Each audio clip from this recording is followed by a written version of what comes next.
Tugasku menemanimu.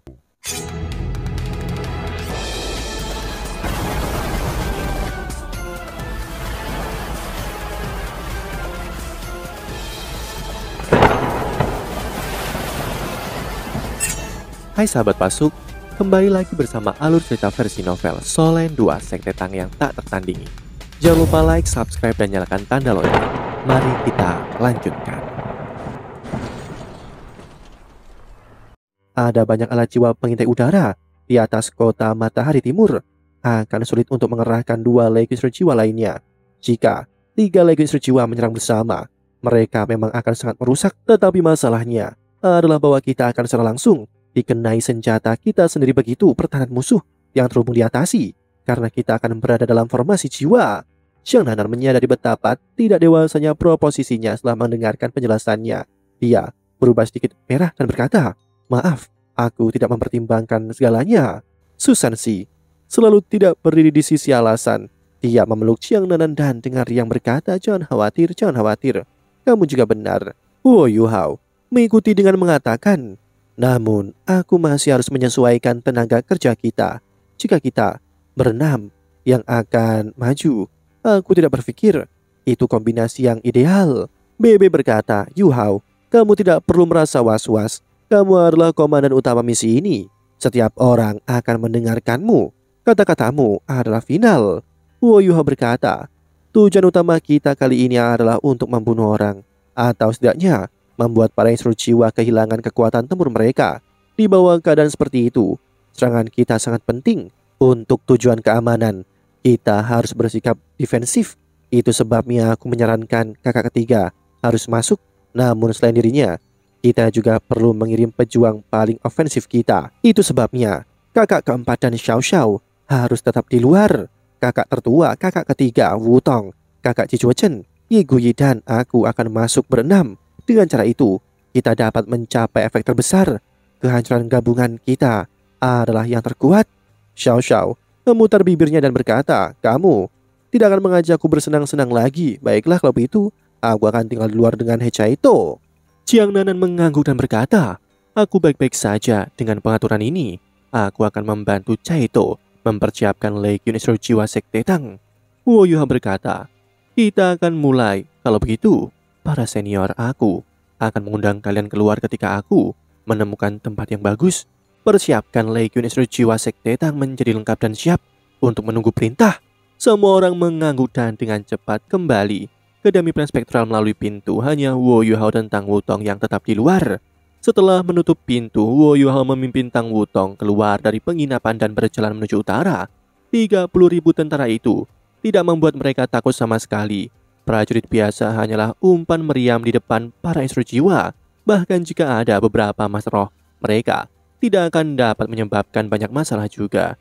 Inilah mengapa tujuan Wo Yuhao untuk menghancurkan formasi jiwa di kota Matahari Timur sangat tepat. Dari sana mereka dapat mengendalikan seluruh kota dalam waktu sesingkat mungkin dan melanjutkan ke penyebaran strategis. Meskipun alat jiwa pengintai udara memiliki kemampuan pengintaian yang besar, mereka tidak efektif terhadap benda atau orang yang disembunyikan. Mereka tidak maha kuasa.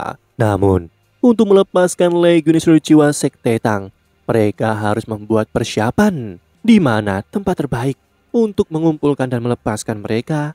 Ada 200 orang. Wo Yuhao memiliki ide yang jelas tentang apa yang harus dilakukan, yaitu mengumpulkan semua orang di penginapan terdekat.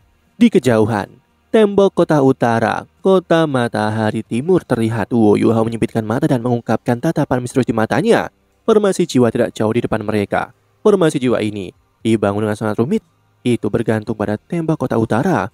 Beberapa alat jiwa terletak di dalam kota, sementara yang lain berada di atas tembok kota. Namun, karena deteksi spiritual Wo Yuhao ditemukan sebelumnya, Wo Yuhao tidak bisa sepenuhnya memastikan apa alat jiwa itu. Namun karena deteksi spiritualnya ditemukan sebelumnya, Wo Yuhao tidak bisa sepenuhnya memastikan apa alat jiwa itu. Inilah sebabnya dia sangat berhati-hati dalam pertarungan ini. Dia harus bertarung dengan kekuatan terbesarnya. Selain Ye Guyi, mereka yang terlibat dalam misi ini memiliki setidaknya 8 cincin roh. Tang Wutong bahkan Feng Hao dulu 9 cincin. Kekuatan seperti itu sudah luar biasa. Selain itu, kombinasi Wo Yuhao dengan Tang Wutong membuat mereka sekuat Dolo Transcendent. Jika tidak ada yang tak terduga terjadi, seharusnya tidak sulit untuk masuk dan mengendalikan formasi jiwa. Wu Yuhao melepaskan deteksi spiritualnya sekali lagi. Di bawah kendalinya, ia menghindari formasi jiwa yang berada tepat di depannya. Sebaliknya, ia memperluas deteksi spiritualnya ke kedua sisi formasi jiwa. Segera dia menemukan tempat yang dia cari. Itu adalah sebuah hotel yang tidak jauh dari tembok kota utara. Setelah Wu Yuhao menemukannya, ia segera menggunakan deteksi spiritualnya untuk memindai itu. Tidak ada tanda dari undulasi kekuatan jiwa yang dapat dideteksi. Penemuan ini membuat Wu Yuhao sangat puas. Dia telah berhasil menemukan tempat untuk menyembunyikan anggota Legiun Suru Jiwa Sekte Tang. Dia menggunakan imitasi dan menghilang ke malam bersama Tang Wutong. Setelah beberapa saat mereka muncul di dalam hotel. Waktu tidak ada di sisi mereka. Wu Yuhao secara alami tidak meminta kamar. Tidak hanya itu meninggalkan jejak, tapi juga membuang-buang waktu. Kekuatan spiritualnya yang lembut namun kuat diam-diam menyelimuti seluruh bangunan. Pada saat berikutnya matanya bersinar dengan cahaya keemasan. Versi yang lebih lemah dari ledakan spiritualnya dilepaskan. Apakah itu staf atau tamu hotel? Mereka langsung merasa pusing. Pada saat berikutnya mereka semua pingsan dan seluruh hotel langsung terdiam. Ini adalah bagaimana menakutkannya seorang master tipe spiritual. Wu Yuhao berhasil mendapatkan kendali penuh atas seluruh hotel. Kali ini dia tidak membuka terlalu banyak pintu spektral. Dia hanya membuka 3 pintu. Anggota Legiun Suru Jiwa dari Sekte Tang mengalir keluar dari pintu dan mulai dengan cepat menduduki seluruh hotel. Di bawah perintah Wu Yuhao, semua tamu di hotel berkumpul di lobi dan diawasi. Ini untuk mencegah seorang berteriak jika dia terbangun dari ketidaksadarannya. 200 anggota Legiun Suru Jiwa Sekte Tang bersembunyi di samping jendela di setiap kamar. Setelah perintah diberikan, mereka dapat langsung bergerak. Para senior Sekte Tang semuanya berkumpul di lobi. Wu Yuhao memberitahu Qi Chuochen dan Ye Guyi tentang strateginya. Kamu bisa memerintahkan kami.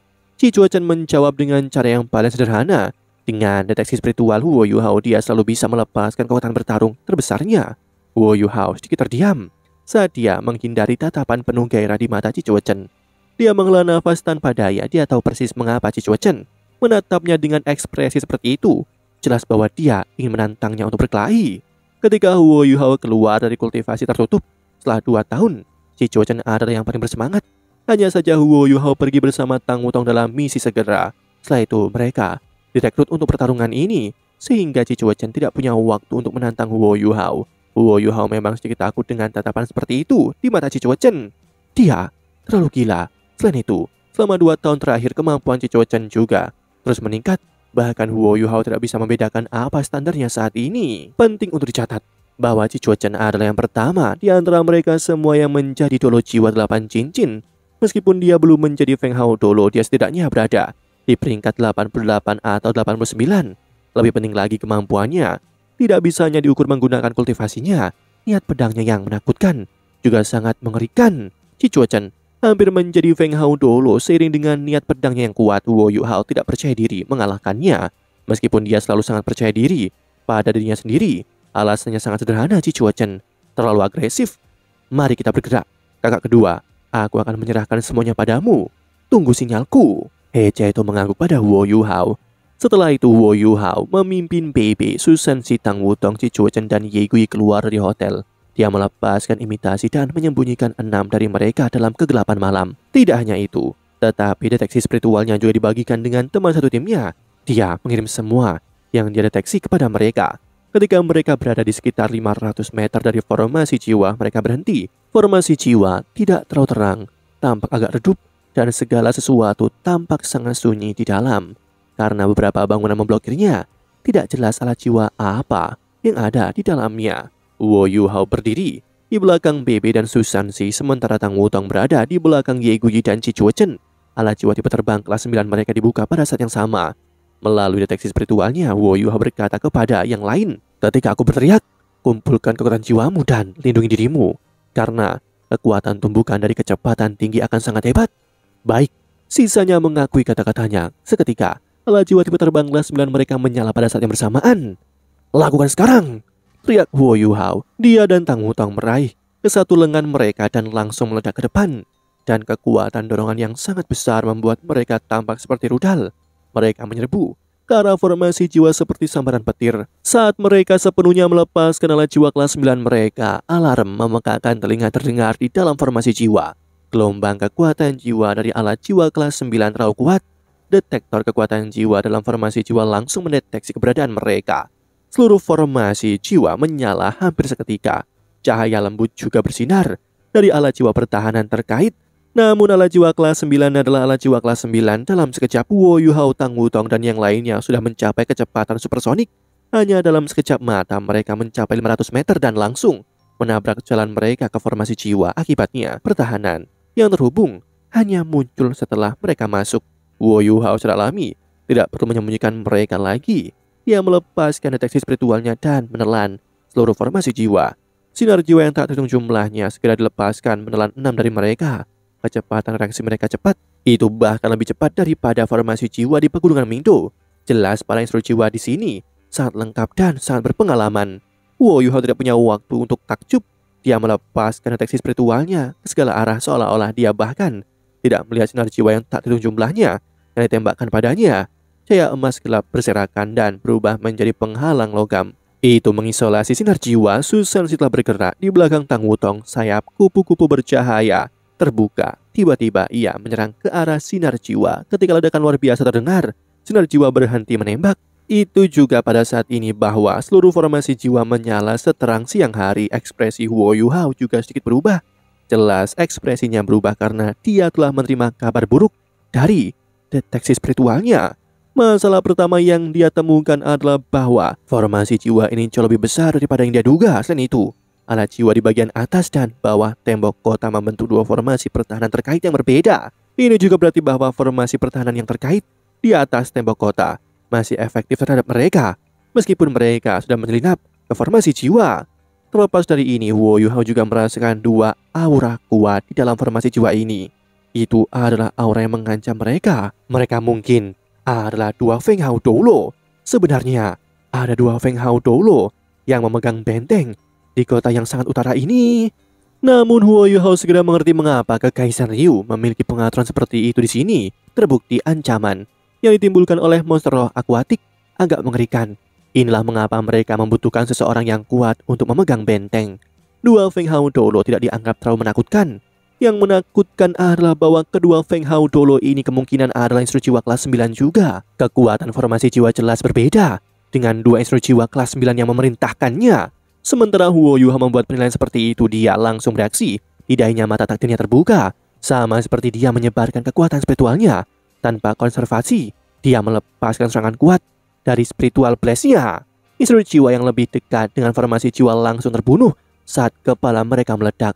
Pada saat yang sama, Cicuo Chen Yeguyi, Bei dan Susan Shi juga dibebankan ke berbagai arah di bawah bimbingan kekuatan spiritual Wo Yuhao. Mereka semua mampu bertarung sendirian. Tidak peduli bagaimana mereka akan berurusan dengan formasi jiwa di bagian atas tembok kota, mereka harus berurusan dengan hal-hal di bagian bawah terlebih dahulu. Karena ada lebih banyak alat jiwa di sana. Sangat penting untuk menekan alat-alat jiwa ini sebelum mereka berurusan dengan situasi di atas tembok kota.